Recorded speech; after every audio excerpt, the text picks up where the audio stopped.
So Exodus chapter 11. So one of the things that it becomes really clear as we go through these plagues is initially, the Bible didn't really tell us at the beginning how long the plagues lasted or how long they were going to last. The general assumption is that they probably lasted anywhere from 3 or 4 months to maybe a year. And part of that's because of the nature of some of these plagues and how they play out. So the reality of it is we don't really know. But if you think about it, even on the shorter end, let's say these plagues only took 3 months, 3 or 4 months. Can you imagine what it must have been like for Israel? They had cried out to God. This dude named Moses shows up, old guy, 80 years of age, shows up and says, "The Lord spoke to me in a burning bush, and He's going to deliver you and rescue you from Egypt." That would have initially been somewhat doubtful, which, they had to be convinced. They did the miracles in front of the elders and whatnot to convince them. But now that they're convinced, and the plagues kind of start, you can imagine what would happen maybe after every plague. You see this amazing stuff that God does, and you get pretty excited. And then nothing changes. And then you get the second plague. And you get really excited, and nothing changes. And another plague. And nothing changes. Can you imagine what they must have been going through as they saw those things? How maybe discouraging it might have become to see all these amazing things that God is doing, wondering, okay, when's it going to change? Moses promised us that God was going to deliver us. He's going to do all these amazing things. But, hey, dude, we're going on like 3 months now. When's this deliverance going to come? How discouraging that must have been. But as readers, we know that God was doing what God's going to do. We know the end of the story. We know that God delivers Israel and takes them off into the land, and we have the kingdom of Israel. We see David and Saul. We know the end of the story, so we have the advantage of seeing all of that. But in the midst of all of this, I wonder how they might have struggled. Remember, they were in a polytheistic nation with many different gods who controlled everything. They didn't really know Yahweh as far as we know. At least they probably didn't know the name. They may have just known him as El, kind of a generic term for God. They didn't really know a whole lot about this God, though. And what he was going to demonstrate, and we've seen this throughout the story so far, one of the reasons God is doing what he's doing is he's trying to demonstrate that he is a God above their gods. He is the one, the only, the true God. Their gods were nothing in Egypt. And so he's going to demonstrate that. And so one of his attributes and qualities is his absolute and total sovereignty over everything. And everything that is happening in the Exodus is dependent upon his sovereignty. Every aspect of it is controlled and timed and worked out exactly according to what God said he was going to do and according to his plan and his desire. And that's something Israel likely didn't understand or know about this Yahweh that Moses was now introducing them to. And that would have to play itself out. And so as we look at this passage today, I'm going to focus on that idea of God's sovereignty. What we have today is the announcement of the final plague. It's not the final plague yet. It's the announcement of the final plague. It's in chapter 11, just 10 verses again. And I'm going to look at, like I typically do, break this down into three pieces that we can sort of digest together. The first one is this, that God's sovereignty ensured Israel's deliverance. They may not have realized it or known it at the time, because again, we don't know how long this played out, but like you and I, if we've been promised something and it's taking a while for it to play out, you get to be a little discouraged. You wonder if it's going to happen, right? Well, the first thing we'll see is that God's sovereignty ensured the deliverance of Israel, everything that he had promised. The second thing we're going to see is that God's sovereignty ensured the judgment of Egypt and Israel's favor by God. And so we're going to see how his sovereignty plays out there. And then lastly, we're going to see how God's sovereignty ensured that his purpose would be accomplished exactly according to his plan. There were no surprises here. Everything was working out exactly as it is. I think sometimes we live our Christian lives, we almost at times might even be surprised at the way this works out or the way that works out. But it's no surprise to God. We had a saying when I was in college, God is on the throne, he stays on the throne. Everything works out according to his purpose and his plan, and we'll see how the stage is being set for all of that here, and how all of that should ultimately encourage not just Moses, but Israel in general. So let's look at the first part of that. The first 3 verses, God's sovereignty ensured the deliverance of Israel. Chapter 11, verse 1. Now the Lord said to Moses, 1 more plague I will bring on Pharaoh and on Egypt. After that he will let you go from here. When he lets you go, he will surely drive you out from here completely. Speak now in the hearing of the people, that each man ask from his neighbor, and each woman from her neighbor, for articles of silver and articles of gold. The Lord gave the people favor in the sight of the Egyptians. Furthermore, the man Moses himself was greatly esteemed in the land of Egypt, both in the sight of Pharaoh's servants and in the sight of the people. Now again, there's no record of Yahweh telling Moses exactly how many signs he would actually do. He did kind of give him a hint as to what the last sign would ultimately be, which is the killing of Pharaoh's firstborn son. But God didn't initially start out by saying, Moses, we're going to have 10 plagues, so just hold tight as we go through these things. So Moses has been going along with God here, doing everything God says, and God only tells him what the next plague is going to be. Go do this. Didn't give him a roadmap. But now, the Lord tells him, there's one more plague. And then, the end is coming. Then, this is going to happen. Now, we are told again, in the very beginning, that it would take the Pharaoh to be under compulsion before he would actually let the people go. That was chapter 3, verse 19. God says, he's only going to let them go under compulsion. He also told them, same chapter, that he would have to strike Egypt with all of his miracles, which I will do in the midst of it. So there was some indicator that this wasn't going to be a one and done. It wasn't going to be a very simple thing, that it would take God doing all of his signs, all of his wonders, all of his miracles. It would take putting the Pharaoh under compulsion, forcing him to let the people go. So even though the Lord didn't tell Moses there's going to be exactly 10 plagues, he did sort of set the table that it's going to take a little bit. I'm going to have to show my signs, my wonders. So up until this point, Yahweh had demonstrated his absolute authority and power over nature and all the so-called gods of Egypt. We've seen him turn the Nile into blood. We've seen him bring on plagues of frogs, gnats, flies, killing the livestock, putting boils on everybody, hail, locusts, and ultimately a darkness that was so thick they could feel it and they couldn't see their hands in front of their face. And every one of those, God has demonstrated his sovereignty over the gods of Egypt. He was, remember, humiliating them, showing that they're nothing. The plagues were all designed to do that. Remember, they had the locust god, and they had the god of the sun and the sky, and the frog god with the frog head. So here God is demonstrating that he's totally and completely sovereign over nature and all of these false gods. So he's already been demonstrating his sovereignty, but none of them would have the degree of that sovereignty clearly spelled out as much as this next one. So he says to Moses here, 1 more plague I will bring. It's only going to take 1 more. He says that when he does that, the Pharaoh will let you go from here. But not only that, he's going to surely, he says, drive you out. It's kind of interesting. If you look at chapter 10, verse 28, just jump there for a second. Chapter 10, verse 28. I want you to see something here.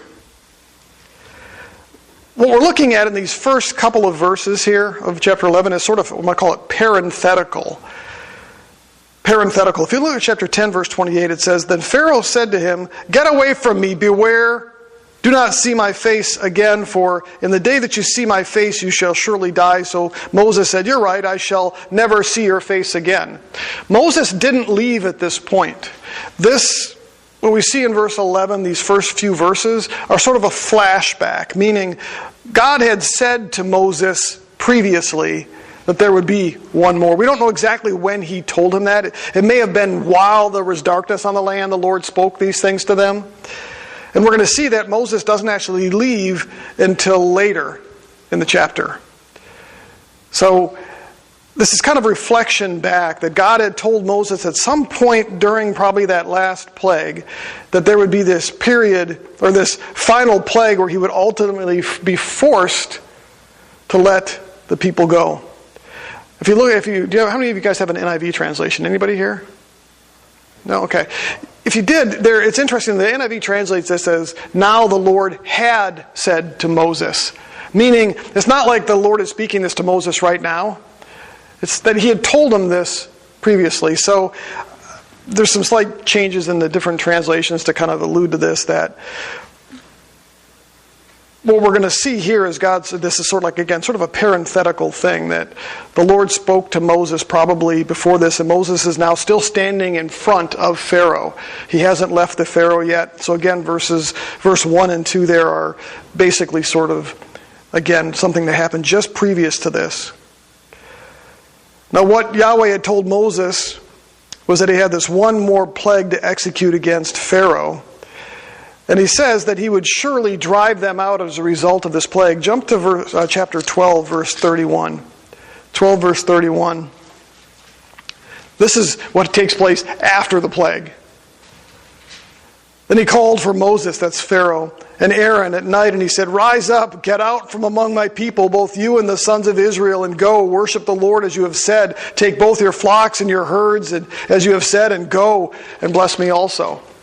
So the Lord tells Moses here, there's going to be one final plague, and when I bring this upon Pharaoh, he's going to not just let you go, he's going to drive you out.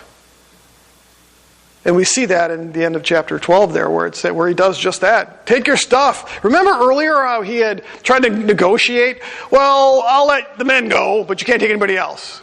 I'll let the men go, maybe take the family. You can't take the animals, though. He kept trying to negotiate. And what we see the Pharaoh do, actually, after this last plague, is take it all. Take it all. Leave.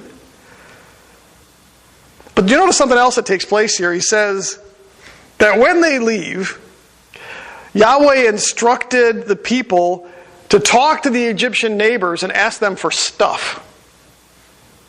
Did you catch that? "Speak now in the hearing of the people," verse 2, "that each man ask from his neighbor, and each woman from her neighbor for articles of silver and articles of gold."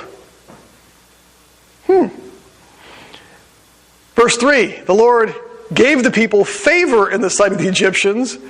That means they did what they asked. Furthermore, the man Moses himself was greatly esteemed. We'll get to that in just a second here. So basically what he tells Moses is, look, the Pharaoh's going to finally have it. He's going to drive you out. But guess what? As he drives you out, you're going to plunder the Egyptians.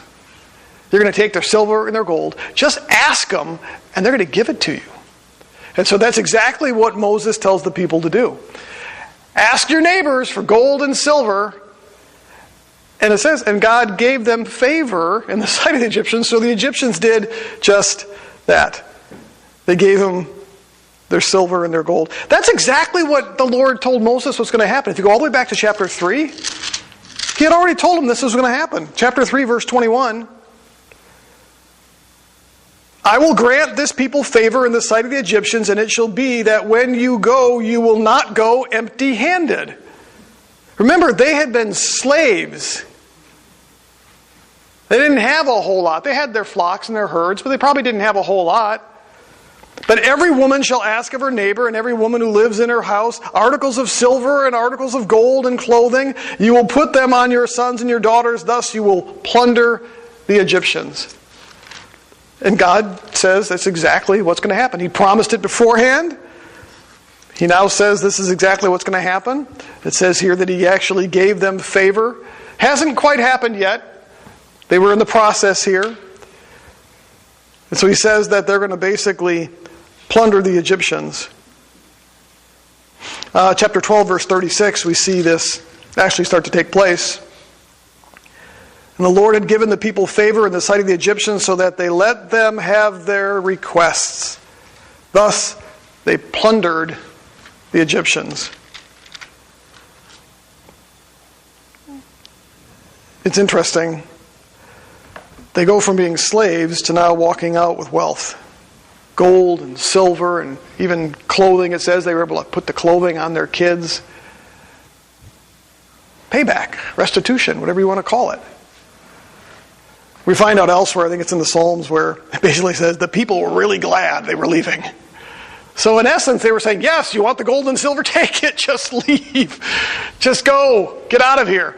And why might they do that? Well, we saw a little bit earlier that the Pharaoh's own officials begged the Pharaoh to let them go. Why? He says he's destroying Israel. He's a snare to us. Egypt has been destroyed. So they were thrilled to let Israel go. And all of this was under God's control and God's sovereignty. Now it even says here that Moses was greatly esteemed in the land of Egypt, both in the sight of Pharaoh's servants and in the sight of his people. That probably means that they had developed a healthy fear. And again, Psalm 105 is where the passage was that I just referenced here. It says Egypt was glad that they were leaving. There was the dread of Egypt had fallen upon them. And so what we end up with here is that Moses, even, the way that the Egyptian officials and the people looked at Moses was with a tremendous amount of healthy fear. They were willing to do everything, do anything.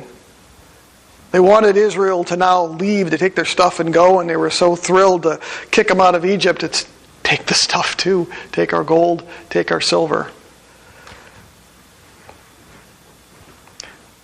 When I think about this and how it might apply to us, I think a takeaway might be that just as God's sovereignty ensured Israel's deliverance from their slavery in Egypt, His sovereignty ensures our deliverance from sin and death as well. You know, it's interesting, I often joke around and say, why didn't God just suck us up out of here with a giant Hoover when He saved us? We kind of have to wait in some respects for our ultimate deliverance, don't we? We've been told we've been freed from sin, sickness, disease, but yet at the same token we struggle still with sin, sickness, and disease. We've been told that Jesus would come back and take us home, and we've been waiting almost 2,000 years. You ever get a little bit discouraged? Do you ever think to yourself, man, you know what, I wish I didn't have to deal with this, I think Dustin calls it this meat suit, this body of sin that I still live in, the meat suit. My pastor uses a less obtuse phrase, this tent, but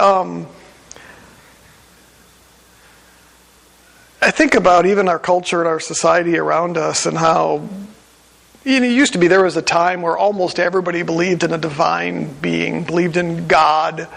I've been doing a lot of reading on the founding fathers of our country and just a bunch of Christian history stuff. And it's amazing how even the deist and even somebody like Thomas Jefferson, who basically, cut pieces and chunks out of the Bible and came up with his own version of Christianity, they still had this understanding of God being sovereign. They referred to it as the providence of God and His control over all things. And so we've strayed so far from that, haven't we? And I think that even affects us sometimes as Christians. We have a tendency to sometimes forget about God's purpose and God's plan and His sovereignty in accomplishing all of that, that we are simply here to serve and to honor Him and to be a part of that purpose and that plan. But again, when we think about our own deliverance, we haven't fully received or even experienced that full deliverance yet, have we? I still struggle sometimes with sin, right? We all do. And I get sick of it. I get tired of it. I get discouraged sometimes, But I got to thinking about some of this and on just the promise and the hope that we have that God will ultimately someday complete what He's promised us He'll complete. Jesus will indeed come back. All of the things that we know of eschatology with what God is going to do in the future, with Jesus coming back and reigning on his throne and the whole 1,000-year millennium, all of that stuff, we can sometimes sort of become discouraged wondering if it's ever going to happen. And yet God's sovereignty ensures that it will. Everything he's ever said he was going to do, he's done. So we should assume that with the things that are still in the future. I thought of basically, as I think about specifically the promise of our own deliverance from sin and death and what we have that waits for us, there's 5 assurances. There's probably more that you can come up with, but there's 5 assurances regarding our salvation that are all tied to God's sovereignty. One of them is he planned it. He planned our salvation. Ephesians chapter 1 verse 4 says, just as he chose us in him before the foundation of the world that we should be holy and blameless. God planned our salvation individually, yours and mine. It says he chose us in him even before the foundation of the world. Now that boggles my mind. Didn't I choose him? Yes, but he chose me. I don't know how that all plays out. So God's sovereignty, in his sovereignty, he planned our salvation. He also initiated our salvation. Romans chapter 5 verse 8 says that while we were yet sinners, Christ died for us. God initiated our salvation too. Why? Because he's sovereign. He didn't wait for us to say, you know what, I think I need to be saved, Lord. He initiated it. He chose us while we were yet sinners. Third thing, he works out our salvation. It really isn't so much up to us, it's up to him. Romans chapter 8, verses 29 and 30 says, for those whom he foreknew, he also predestined to become conformed to the image of his Son, so that he would be the firstborn among many brethren. And these whom he predestined, he also called. And these whom he called, he also justified. And these whom he justified, he also glorified. Think about that for a minute. That word glorified is speaking of a future thing, but Paul wrote about it in Romans as if it's a done thing already. Why is that? God's sovereign. The fact that he foreknew us, the fact that he predestined us, the fact that he made us firstborn among our brethren, the fact that he predestined us, he's called us, all of those things, he will glorify us. Why? Because he's sovereign. A fourth thing that we can associate with his sovereignty regarding our salvation is that he also keeps our salvation. 1 Peter chapter 1 verse 5 says that we are kept by the power of God through faith for salvation ready to be revealed. God keeps us saved. I'm not ashamed to say I am a once saved, always saved individual. I don't believe that we can lose our salvation. If we have genuinely been born again, if we have genuinely been redeemed, justified, sanctified, I don't believe we can lose our salvation. I don't believe we can give up our salvation. You might say, what about those people that seem to deconstruct everything else? I would argue they're not genuinely saved to start with. There's all kinds of counterfeit. There's counterfeit faith. People that look and act as if they're saved that genuinely, really, truly aren't. But for those who have been truly born again, we're told here, we are kept by the power of God. His sovereignty. That ought to offer us hope and assurance of our salvation. It should motivate us to obedience. It should motivate us to love, honor, and serve him. The fifth assurance tied to our salvation and God's sovereignty is that he will complete it. He completes our salvation. So not only does he plan it, initiate it, works it out, keeps it, he also completes it. Philippians chapter 1 verse 6 says, he who began a good work in you will carry it out to completion. What God starts, he finishes. How many of you have started a project at home? Still sitting there incomplete. No, it wouldn't be Dustin. Why are you poking me? Yeah. God's not that way. What he starts, he completes. What he started with Moses, he told him in the very beginning, guess what? I'm going to deliver you. I'm going to send you out of here with stuff, gold and silver. You're going to plunder the Egyptians. It's going to take a little bit, but I'm telling you, Pharaoh's going to send you out of here. It's exactly what he did. We know the end of the story. And it's the same thing with our salvation. We can be sure that God will complete our salvation because He is totally and completely sovereign. And that ought to give us assurance. So we see how His sovereignty guaranteed or ensured that Israel would ultimately be delivered from Egypt and be taken to the Promised Land. That's what He's been doing this whole time. And what we see today in this chapter here is God initially announcing that. Moses, the end is coming now. What I promised you in the beginning is now coming to fruition. It's playing out exactly as I said it would play out. And it's because I'm sovereign. Next thing we see here is God's sovereignty ensured judgment upon Israel, but also favor upon Israel. Look at verses 4 through 8. Moses said, "Thus says the Lord, about midnight I am going out into the midst of Egypt, and on all the firstborn in the land of Egypt shall die, from the firstborn of Pharaoh who sits on the throne, even to the firstborn of the slave girl who is behind the millstone, and the firstborn of the cattle as well. Moreover, there shall be a great cry in all the land of Egypt, such as there has not been before, and such shall never be again. But against any of the sons of Israel a dog will not even bark, whether against man or beast, that you may understand how the Lord makes a distinction between Egypt and Israel. All these your servants will come down to me and bow themselves before me, saying, 'Go out, you and all the people who follow you, and after that I will go out.' And he went out from Pharaoh in hot anger." So this is when Moses actually finally leaves.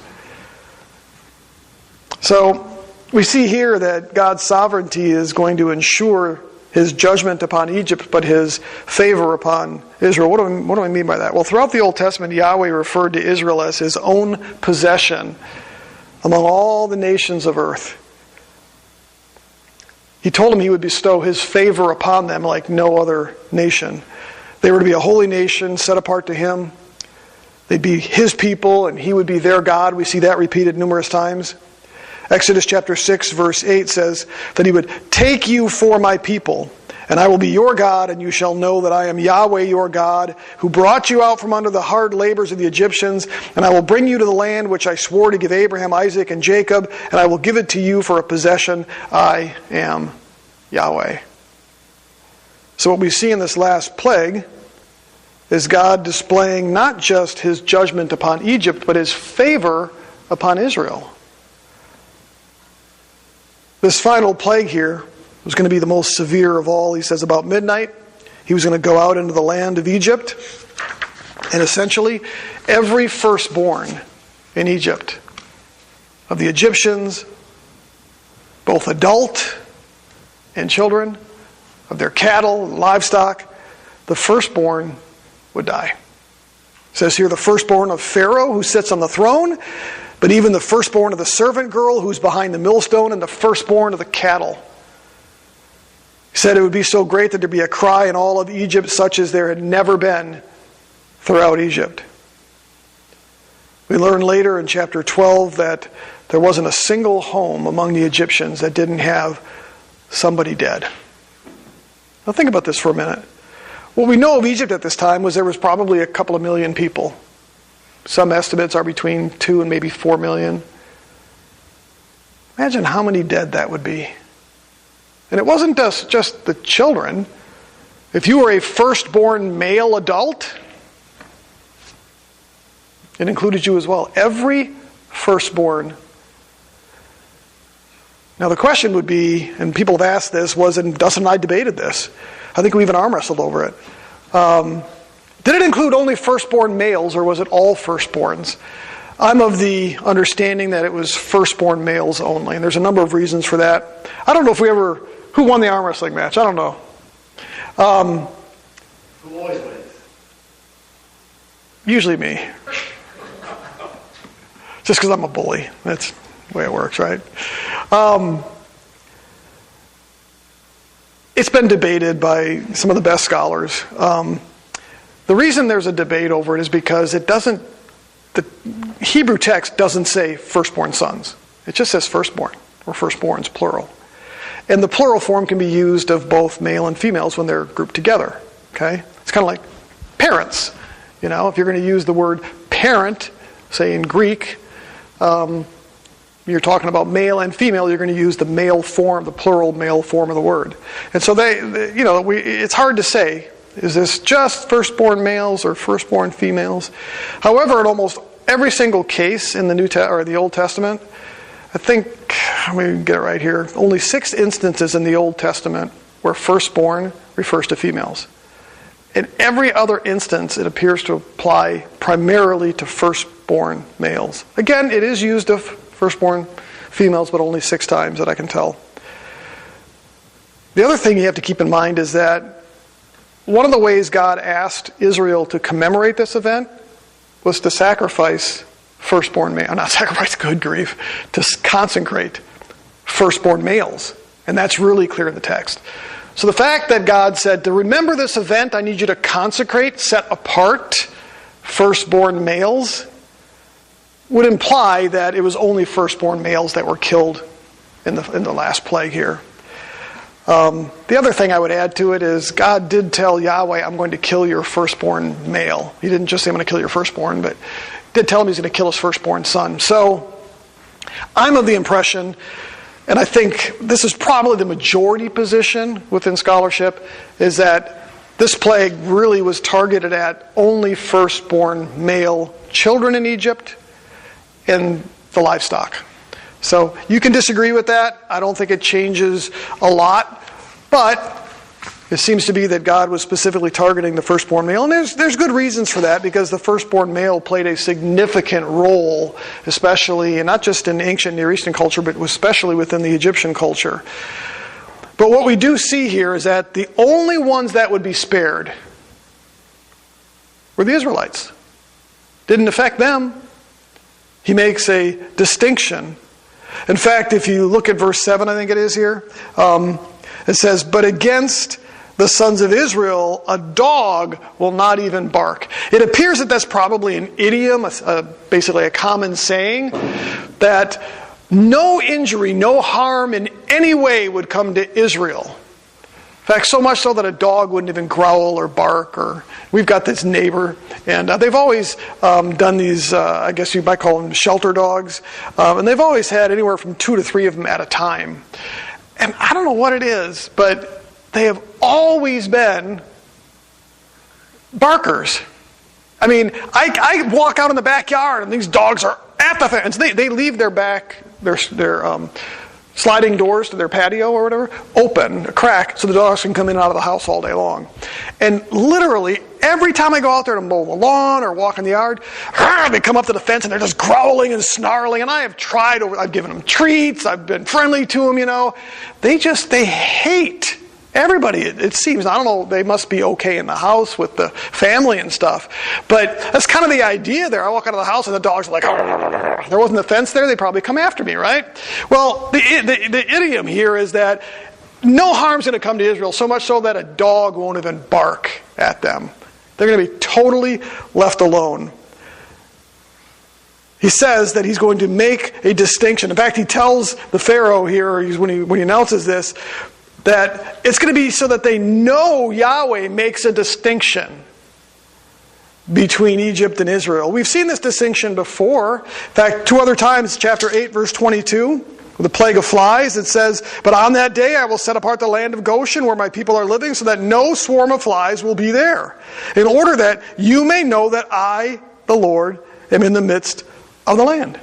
He does the same thing in chapter 9, verse 4, when the cattle are plagued and die, but the Lord will make a distinction between the livestock of Israel and the livestock of Egypt, so that nothing will die of all that belongs to the sons of Israel. God makes a distinction. Now, he's only told us that twice before, but we know that in the plagues, there was always a distinction.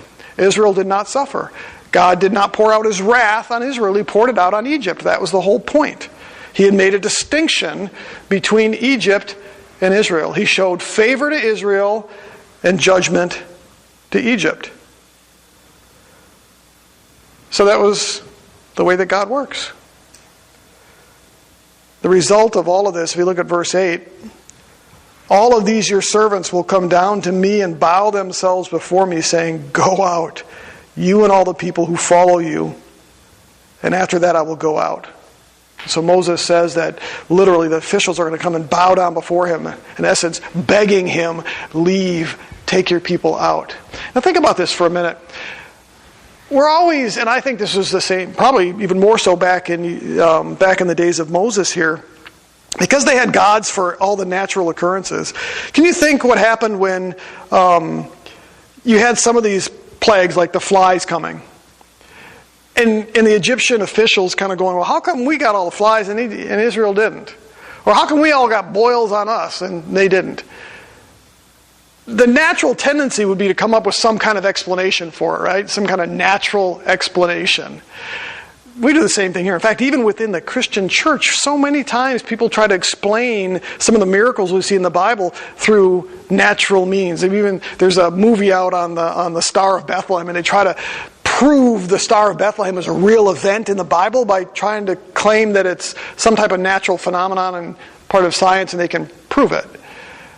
Instead of just accepting the fact that it's probably a supernatural event, or the crossing of the Red Sea. I've done a lot of research into the crossing of the Red Sea. Where did they cross? And, all these examples that we find, well, it really wasn't the Red Sea, it was a sea of reeds, it was only 18 inches deep.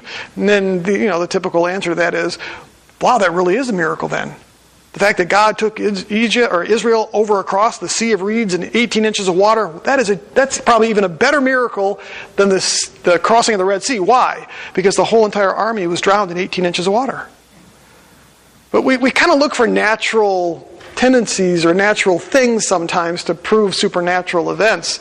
This is one, I think it was designed by God to get them out of that mode, meaning there is no way for them to be able to explain.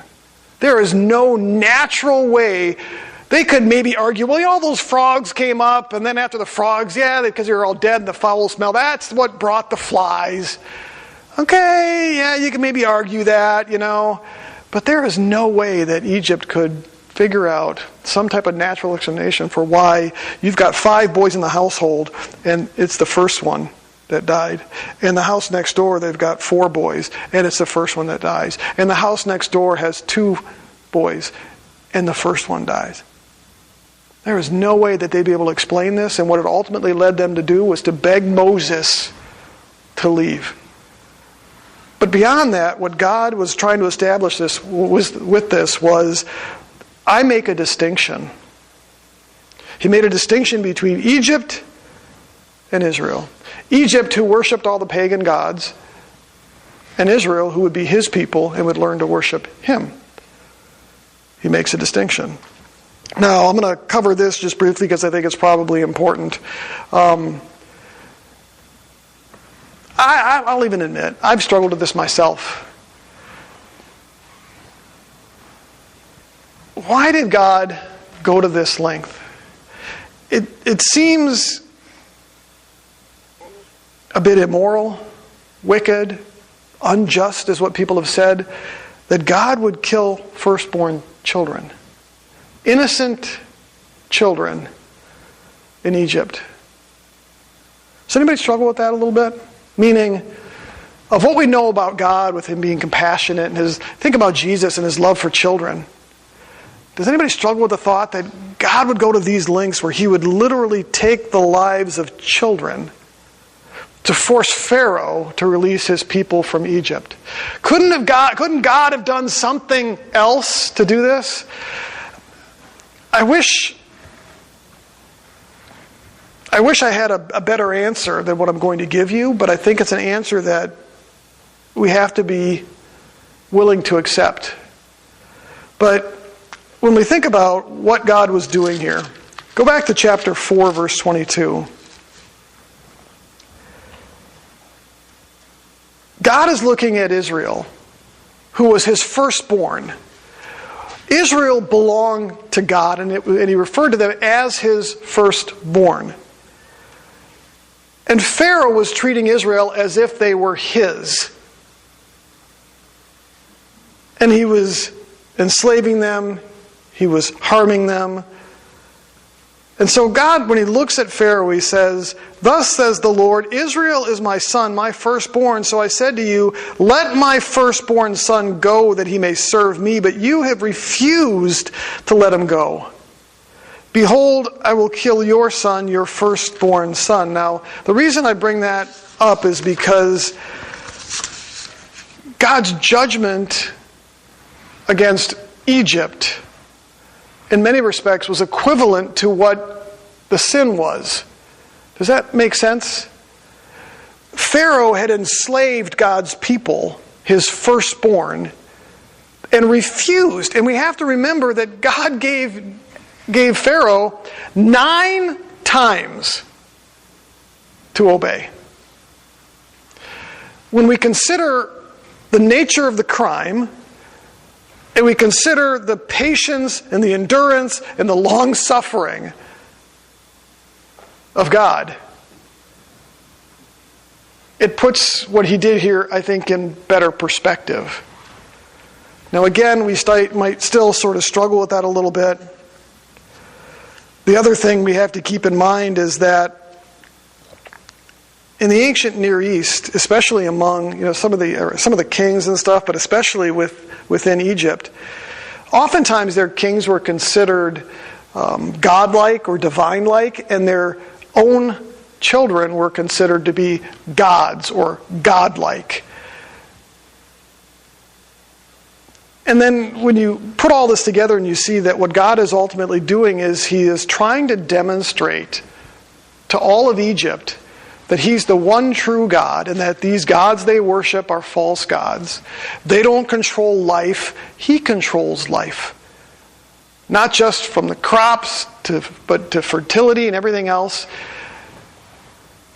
So it sounds harsh.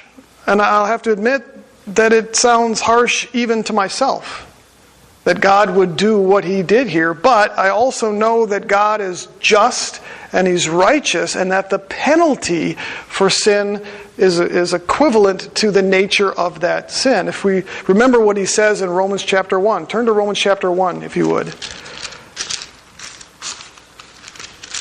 Romans chapter 1.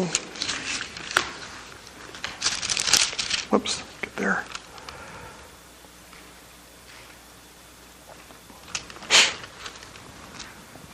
Romans chapter 1, go down to verse 18. It says, "The wrath of God is revealed from heaven against all ungodliness and unrighteousness of men who suppress the truth in unrighteousness. Because that which is known about God is evident within them, for God made it evident to them.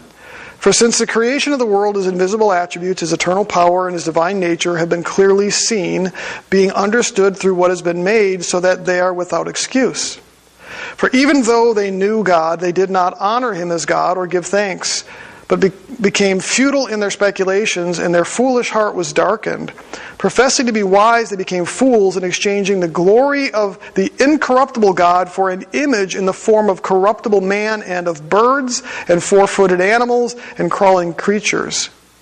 What we basically see here is that the tendency of man is to look at creation and to worship creation instead of worshiping God.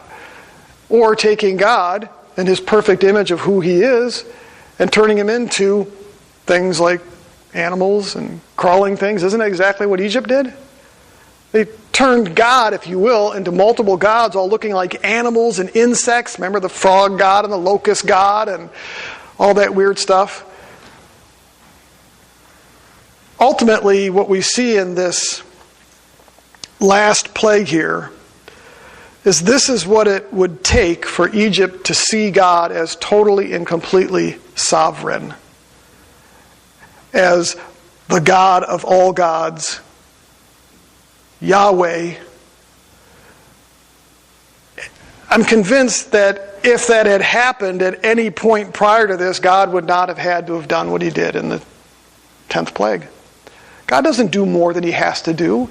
He's not a God. We've seen that he's been temperate here. He's been slow to anger. He's been good in some respects. Even when he knew that Pharaoh would renege on his deal to let the people go, God still stopped the plague. And again, I think when we look at this last plague and we ask the question, wow, how could God take the lives of these innocent children? Because that's what was necessary. And it fit what was happening. And so, again, it's maybe hard for us sometimes. This is an argument I've heard from others that when they try to say the Bible is just a bunch of stories, and they're like, well, any God that's as mean as the old God, and you ask them for an example. Well, what did God... Oh, remember he killed the kids in the last plague, That's what they argue, and it's because they don't understand the holiness of God or the righteousness, but they also certainly don't understand the whole story and everything God had done and why he took the life of the first children. This what it took Egypt to recognize that he was Yahweh, and for Pharaoh to recognize that he was the one true God. So, again, maybe I muddied the waters a little bit in terms of this, but I think it's a question that we have to wrestle with when we see God do things like this, that we might question and say, wow, that just, when God, during the conquest, and we saw this when we studied the conquest, and they would go in and completely kill all the inhabitants of a city. God did command that at times, because it was a judgment against those cities.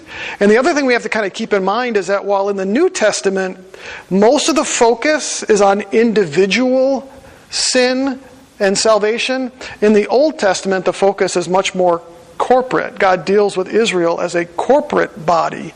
And in some respects, judgment is corporate, meaning the sins of some are paid for by the nation. And God would judge nations that way. Think about it here with America. I think sometimes what we see happening is God's judgment upon us. And everybody, even Christians, sometimes pay the price for that, right?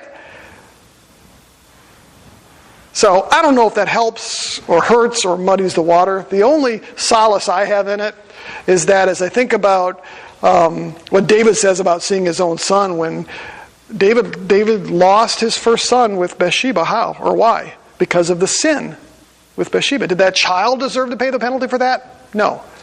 But it was a consequence of David's sin. But what did David say? David said he would ultimately be reunited with him. What we understand about God and his salvation is that a child who is taken is with him. So I'm convinced that as God went through Egypt and took the lives of these firstborn, my heart and understanding of Scripture says that he took them to be with him.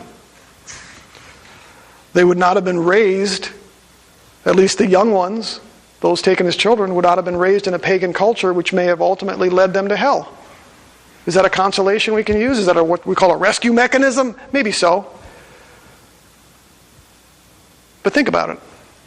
We have people who have suffered the loss of a child, like the Diedrichs, who lost a child at birth. Where is that child today? Absolutely convinced that child is with Heavenly Father.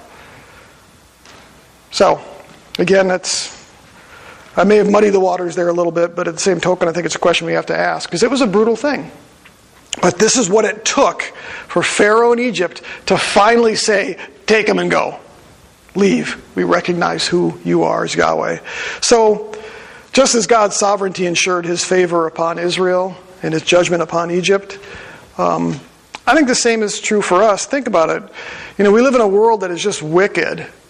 And God will judge the world. But because of our relationship with Jesus Christ, we'll experience his favor. And it's because he's sovereign. He will judge those who deserve to be judged, and he will give life to those who know Jesus Christ. That's the way that it's going to work. God's favor upon Israel was something of his own will. He said, Deuteronomy chapter 7, the Lord did not set his love on you or choose you because you were more in number than any of the peoples. In fact, you were the fewest of all people, but because the Lord loved you and kept the oath which he swore to your forefathers. Someday, as God judges this world, we will experience his favor. Why? Because he chose to love us. It's all a part of his sovereignty. If I had to rely on who I am to receive God's favor, I'd be screwed. But because he's sovereign, I can know that someday, as I'm standing before him and he separates the sheep from the goats, that I'll experience his favor because he's sovereign. The last thing I want to see here is that Yahweh's sovereignty ensured his purpose was accomplished according to his plan. Look at verses 9 through 10. Then the Lord said to Moses, Pharaoh will not listen to you, so that my wonders will be multiplied in the land of Egypt. Moses and Aaron performed all these wonders before Pharaoh. Yet the Lord hardened Pharaoh's heart, and he did not let the sons of Israel go out of the land. Again, I think these are somewhat parenthetical because they haven't really happened yet. But this actually reflects what Moses was told by God back in chapter 7, verses 3 and 4. But I will harden Pharaoh's heart that I may multiply my signs and wonders in the land of Egypt. When Pharaoh does not listen to you, then I will lay my hand on Egypt and bring out my hosts, my people, the sons of Israel, from the land of Egypt by my great judgments. Basically what the Lord tells Moses here is, my hand is going to be put upon Egypt. My wonders will be multiplied in the land of Egypt so that they will know that I am Yahweh. And that's exactly the way that it all ultimately played out. On at least 10 occasions in the Bible, it refers to Yahweh hardening Pharaoh's heart for the purpose of multiplying his signs and wonders. This has all been about God revealing who he is. And we were told not just to Pharaoh, not just to Israel, in fact, not just to Egypt, the text says to the whole earth. It's interesting. You can go all over the world. Go to non-Christian cultures, Muslim countries and other places. It's amazing how much they understand or know at least about this story to some degree. God used it to reveal himself. Moses and Aaron did just as Yahweh had commanded and performed all the signs and wonders. And just as Yahweh said he would do it, he hardened the Pharaoh's heart so that he could continue to multiply those things. And what all of this reveals is that because Yahweh is sovereign, it always plays out exactly according to his plan. Everything we've seen, he promised it would happen a certain way. We've seen it play out that way, and it ends exactly the way that he said it would end. So what do we do with that ourselves? Well, just as God's sovereignty ensured that the events surrounding the Exodus would play out exactly according to his purpose and plan, his sovereignty ensures that his purpose and plan for us in this world will also play out according to his plan.